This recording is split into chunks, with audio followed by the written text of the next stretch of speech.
కట్టెల పొయ్యితోని కష్టాలు పడుతున్న మా ఆడబిడ్డలు ఊర్లలో మా కొత్తగా వచ్చిన కోడళ్ళకి తెలియకపోవచ్చు కానీ వాళ్ళ అత్తల్ని అడగాలి. వెనకటికి కట్టెల పొయ్యి ఎంత కష్టమవుతుండే, సగం దినం కట్టెలేరకరానికనే పోయే పరిస్థితి ఉండే.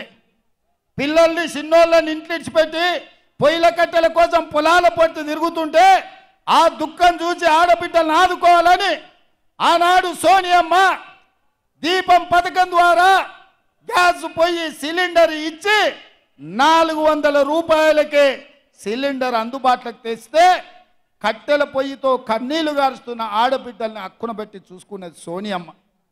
మేము ఆడబిడ్డల్ని అట్లా ఆదుకుంటే నరేంద్ర మోడీ కేసీఆర్ కలిసి 400 ఉన్న సిలిండర్ 1200 చేశారు. మా అక్కలకు తెలియదా?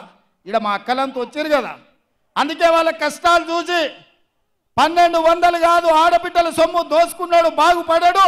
అందుకే పేదింటి ఆడబిడ్డలకు ప్రతి ఇంటికి 500 రూపాయలకే సిలిండర్ ఇచ్చి ఆడబిడ్డలను ఆదుకొని ఇవాళ ప్రతి పేద ఆడబిడ్డ కళ్ళల్లో ఆనందం మేము చూస్తుంటే వీళ్ళ కడుపు కసిమసి అవుతున్నది. కేసీఆర్ కడుపు, నరేంద్ర మోడీ కడుపు. ఈ ఆడబిడ్డలకు 500కే సిలిండర్ ఇస్తే మా మాట ఎందుకు వింటారు?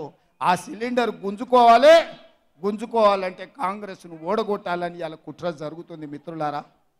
ఇదే కాదు మిత్రులారా, వ్యవసాయం ఉన్న వాళ్ళకే ఉచిత కరెంటు, పొలం ఉన్న వాళ్ళకే ఉచితంగా ఇస్తే భూమి లేని మాలాంటి పేదలకు మా ఇంటి కరెంటు బిల్లు తడిసి మోపెడవుతుందని మా పాదయాత్రలో చాలామంది పేదోళ్ళు వచ్చి చెప్తే మేము ఆలోచన చేసినాం.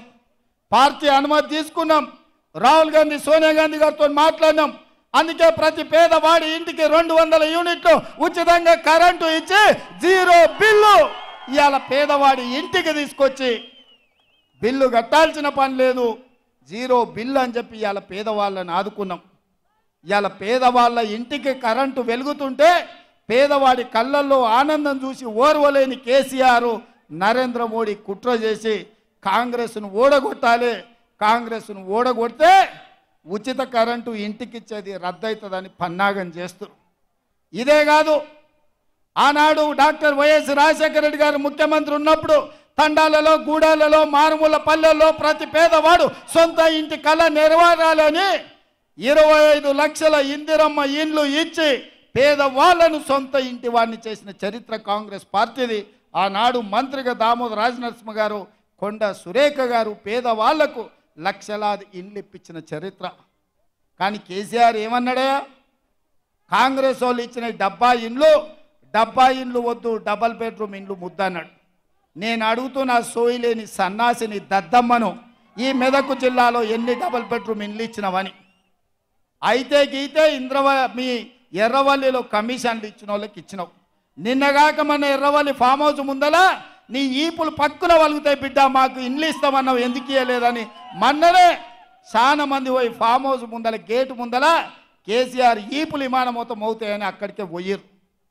మరి ఇవాళ నేను అడుగుతున్నా, మా రెవెన్యూ మంత్రి, మా హౌసింగ్ శాఖ మంత్రి పొంగులేటి శ్రీనివాసరెడ్డి గారి నేతృత్వంలో ప్రతి నియోజకవర్గానికి 3500 ఇండ్లు, రాష్ట్రంలో 4,50,000 ఇండ్లు, 22,500 కోట్ల రూపాయలతో పేదవాడికి ప్రతి ఇంటికి 5 లక్షల రూపాయలు ఉచితంగా ఇచ్చి మీ ఆత్మ గౌరవం నిలబెట్టడానికి మనం పథకం ప్రారంభించుకుంటే పేదోడికి సొంతిల్లు వస్తే వాని ఇంటి ముందల కాలు మీద కాలేసుకొని కుర్చీలో కూర్చుంటాడని కక్ష కట్టి కాంగ్రెస్ను ఓడగొట్టి ఆ ఇచ్చే ఇండ్లు రద్దు చేయాలని ఢిల్లీలో ఉండే మోడీ, గజ్వేల్లో ఉండే కేడీ కలిసి కుట్ర చేస్తున్న మాట ఇక్కడున్న యువకులకు నేను చెప్పదలుచుకున్నా. అందుకే మిత్రులారా, ఇక అవన్నీ చేసినాం.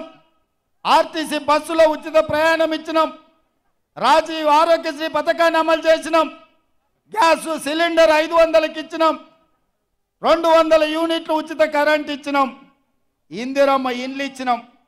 నిన్నగాక మొన్న మామ అల్లుళ్ళు 2 తయారైన రైతు రుణ మాఫీ ఎప్పుడు చేస్తామని నేను ఈ వేదిక మీద నుంచి తెలంగాణ రాష్ట్ర రైతాంగానికి మెదకు చర్చి సాక్షిగా, ఏడుపాయల దుర్గమ్మ సాక్షిగా నేను మాట ఇస్తున్నా.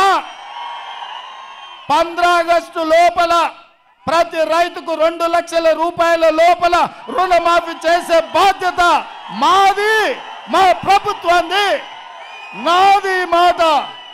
నేను మాట ఇస్తున్న మిత్రులారా, తెలంగాణ రైతాంగానికి ఏడుపాయల దుర్గమ్మ సాక్షిగా నేను మాట ఇస్తున్నా. 15 ఆగస్టు లోపల మీ 2 లక్షల రుణమాఫీ చేసే బాధ్యత నాది. ఇదే కాదు, వచ్చేసారి పండించే వడ్లకు 500 రూపాయల బోనస్ ఇచ్చి కొనుగోలు చేసే బాధ్యత నాది.